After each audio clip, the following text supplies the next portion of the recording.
sparrow. Her mind was on the deaf, but no one cared and no one dared to speak to her of God.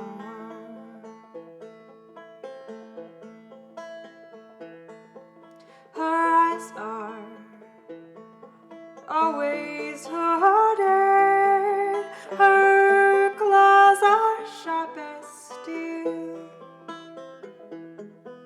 We teach her not to see too much, teach her not to feel.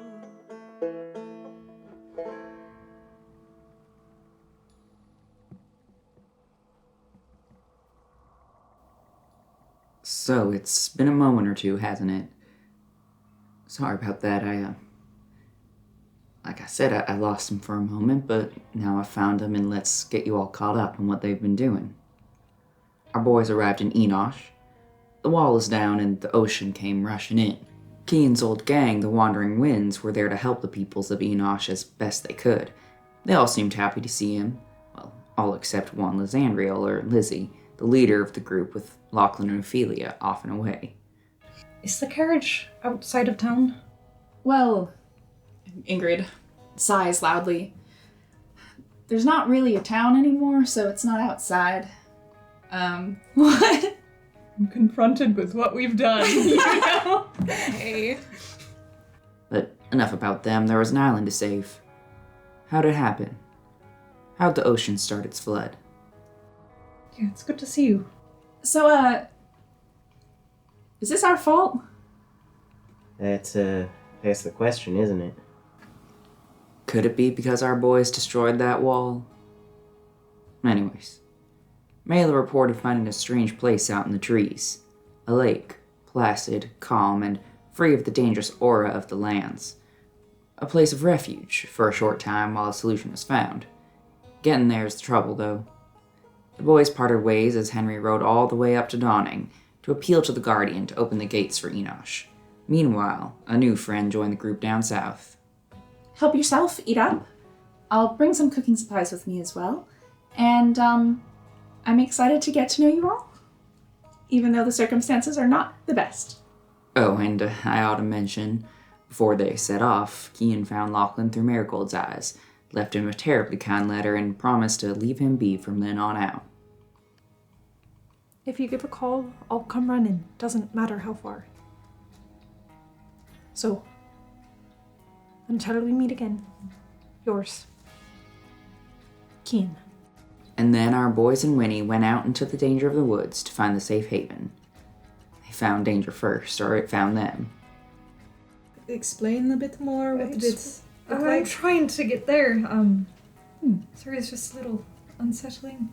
Okay. It looked like a moose, but it had a human face. Is it funny looking or is it scary? Nothing happens. He goes to shoot his gun and he hits the trigger again and nothing happens still until finally something inside just kind of bursts a little bit in the chamber and he goes, shit! Hell, shit! And then drops the gun. Oh. Okay. You hear a deep rumbling feral growl, and as you turn to see what it is, you see a huge lion staring at you with no thoughts behind its eyes but to kill. And you are afraid. And you must take the dash action and run away. Yeah, he goes statue still, like frozen in horror. It's going to step around Virgil and up to Ox. You're right, you took quite a hit there. That's... She sort of dismisses your words with her hand. I recognize her. What do you mean? Well, she left a little while ago. after the wall came down? I see. With their enemies defeated, Ox heard a voice in his head. A voice of his missing sister, Scar. All of you hear a woman's voice. You're on the right track, Scar says. Maybe we'll see each other soon. How was she connected to this? How did she know? Guess you gotta wait and maybe you'll see. As they settled down that night, they wondered on some things. And Kian made an interesting point. Did this Miss Scarlet ever give signs of having a fake curse? Of being a vampire? Maybe? Cowboy boots, some gloves, and most notably is a large black hat with a veil. Virgil did his own investigating, inspecting his earring from Rowan, and found himself unexpectedly blessed with a small, cheerful glow, the light spell. If I'm right, I think he's sharing. What do you mean? I mean that I think this, and he points at his bag. This, I think, is something he could do. And I shouldn't be able to see it right now. I'm only human. I mean, just that, I think he is sharing. Unusual discoveries in mind, they made it to Mela's sanctuary. It felt calm and comforting, but for the strange reflection of themselves they found in the waters. You think you see Scar, and then you see nothing. No reflection. That's unnerving. Still seemed harmless enough, and the way was cleared for Enosh. They headed back, ready to guide those peoples through the woods, when they turned around to see Mr. Goodlove himself, teleported to Enosh by an island representative. You should be able to go get them with Anita's help here. Thank you very much for doing this. Oh, well, I'm the one who should be thanking you. I wouldn't be able to make it so easy if it wasn't for the teleportation assistance. Turns out Kian's mentor was up there in Dawning amongst the fancy folk gathered for the spring festival ball. She heard news of Kian's dangerous position, and with the walls of the island destroyed, teleportation magic was a simple thing. So she got Henry some help. An expedited trip from and back to Dawning, with Kian in tow. And if Kian's in tow, his friends follow close, of course. Including Virgil, the man forbidden from entering Dawning again. And I think you think your face is more recognizable than it really is. I worked there for 7 years. I'm recognizable. I was a public figure. Well, Carr didn't know about that. So, with Virgil nice and disguised, the boys appeared in Dawning. The city was covered in twinkling lights and banners of yellow and green, ready for the spring festival and the spring ball. Mr. Henry Goodlove and Representative Carr Elia's apprentice, Kian Linus, were both expected to attend. And they're certainly allowed to bring +1s, so they headed off to the festival. And in that parade march, Virgil saw a familiar face. When your eyes meet Rowan's, everything seems to stop. His gaze slides from yours and back. And he knows you. And you know it's him. Will you say something?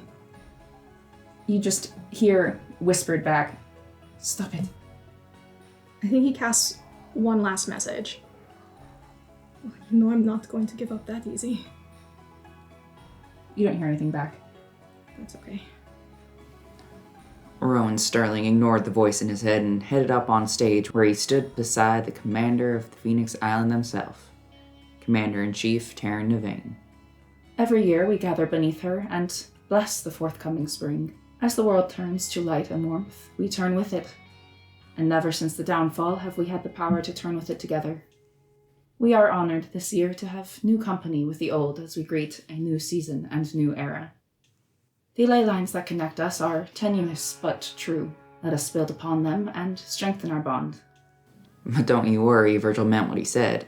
He wouldn't be giving up on speaking to that man easy. Wanted man or not, he went to the ball with the other boys. And it seemed Rowan was keeping an eye out for him too. You see a tall, red-headed figure step up behind Virgil and take him by the arm, hold him like a dance partner, and spin off into the crowd.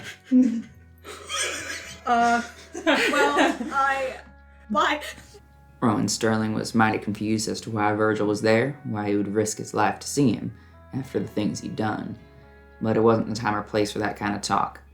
They planned to meet at Henry Goodlove's place, quiet and secretive, early the next morning. So the rest of the boys went off to the dance to fulfill their duties to Enosh. They found the 3 representatives of 3 of the major islands in this land. Freya, Enian, and, of course, this here Phoenix Island. Commander-in-Chief Navain seemed pretty damn unencouraging. Then we're merely asking for your support in this whole endeavor? Navain speaks. If you can offer something grand enough for our guardian, more will be allowed to enter. But Representative Fenanita of Freya asked for help clearing the cursed lands around her island. Maybe if they do that, she said, her guardian Oberon could expand a bit, take in some new folks. Not an easy task, but a simple one, supposedly. How generous. Henry also goes off to find a scholar amongst the new Dawn Shepherds that Commander-in-Chief Navain is reinstating, Commander Umbra. She seemed interested in helping out with research in that curse of his, so long as he shares his ocean findings with her. Pardon me if I misstep in some way, but I look forward to working with you. She holds out a hand. Henry gives her hand a firm shake. And I also look forward to working with you. Next day at 5 a.m. sharp, our very tired boys met up with a very tired Rowan, and he and Virgil spoke for the first time in 2 years. Seemed they found themselves on some different pages of their story. You turned on Commander Navain? Is that true? Did you expect to be able to stay after that? They had made their decision prior to my turning on them. Then why did you do it? You were asking me why? Yes. Why not? What else could I do? I was scared for your life. It did not look well, Rowan. He looks around at them, back to you, Virgil. I killed innocent people. And our family. And you are here just to visit? I wanted to know that you were okay. Why did you think I came back if not for love? I don't know. Virgil asked about the gold gemstone hanging on Rowan's earring. No need to fret, Virgil's own blue soul isn't missing, just tucked away, hidden on a chain around Rowan's neck. But it's the gold that Rowan now presents to the world. Navain's gold. Then how? And he gestures at the golden earring. It was only Commander Navain. He did it willingly. They discussed their old commander, Nico. Seems the story she told Virgil so many chapters ago may not be so true. Could it be? She took Rowan away to try to kill him, to cover her mistakes. Rowan asked, after that experience, if there's any reason why he shouldn't report her visit to Virgil right away. If she really did this, then I see no reason to withhold it, but I don't know what they will do to her. Well, power does do funny things to people. Then their meeting came to a close with a question. Did Virgil want to leave again and never return, or try to find his way under Navain's wing again and stay by Rowan's side? There are, after all, new Dawn Shepherds being reborn. Virgil needed a day to consider. So naturally, the boys all headed to the Goodlove bathhouse to relax and talk. What else? They talked about Virgil and Rowan and the nature of these earrings, these pieces of souls pulled from their blood. They talked about what Nico may or may not have done. They talked about Henry's curse, but he wasn't a fan of that conversation. No, the Fae that did the cursing, I don't remember it. That is interesting.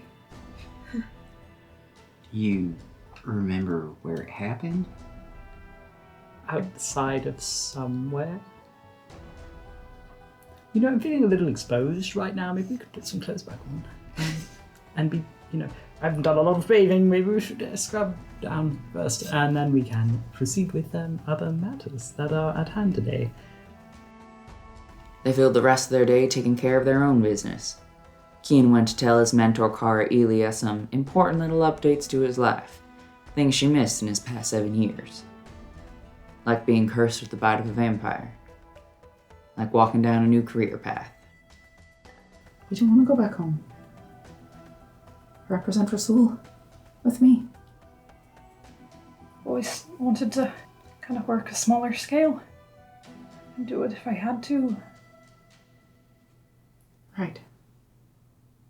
Aelin and I have done a lot of good things here. Small things. Ox and Henry went off on their own to have dinner. Ox didn't know what to expect. Romance, perhaps? Henry ordered for the table and handed back the piece of the gun he'd been lording over Ox since they met, and they both confessed their feelings for each other. I did want to apologize for holding that over you for a while. Well, I guess part of me thought it was sort of your way of trying to stay close to me as friends.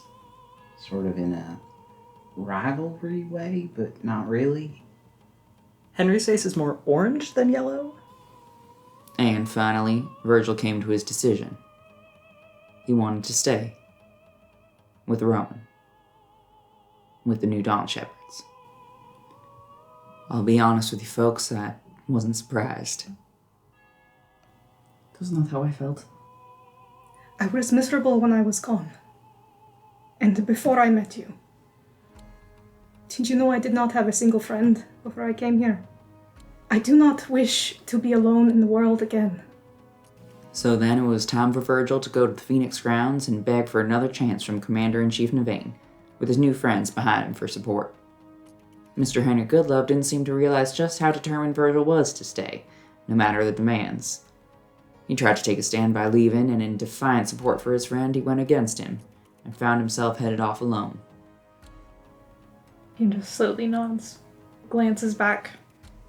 Yeah, he's at the point where he's stopped to see if anybody else is like, are you gonna come, or... Ox had sort of taken a half step toward Henry, but stopped. Navain looks to you. Ox just freezes.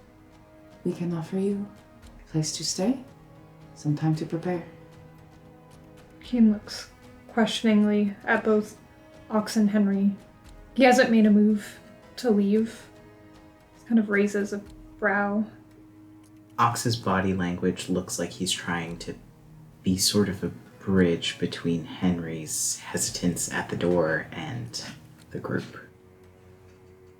If Kian looks confused, Henry is equally confused. That is very generous. Thank you. Navain finally looks to you, Henry, from far across the room at this point. They still seem to be speaking quietly, but you can hear it clearly. The hallway seems to amplify their voice from where they're standing. You may go. The rest of the boys were put on house arrest. Virgil's still sort of outlaw here, isn't he? But under the guidance of Commander Umbra, they left the grounds, finished up their business, did their shopping, and managed to recruit Henry back again with promises that after this one mission for Freya, after they help out Enosh, he's free to go as he pleases. Kian said goodbye to Kara, Ox got his new gun all finished up, and they headed off, down to Freya, with one new Dawn Shepherd accompanying them. You can guess who it is. Virgil in this party, after all. Commander-in-Chief Rowan Sterling led them to the train, and off they went, but not before Virgil saw a familiar face in the crowd at the train station. So far, he's kept that to himself. He and Rowan have plenty to speak of. Maybe doesn't want to bring up something new. Something heavy. It'll take a lot of train rides and a lot of talks to cover all that's happened these 2 years, but they do their best to do it now. Then we come to the border of the island. Something's amiss. Beasts prowl the edge of the oceans. They'll be fine, won't they? They'll be fine. You know, they didn't listen to me last time. I hear them fighting down there. They're strong, aren't they? They'll be fine. maybe they'd be better if they just listened to me, but I think they'll be fine.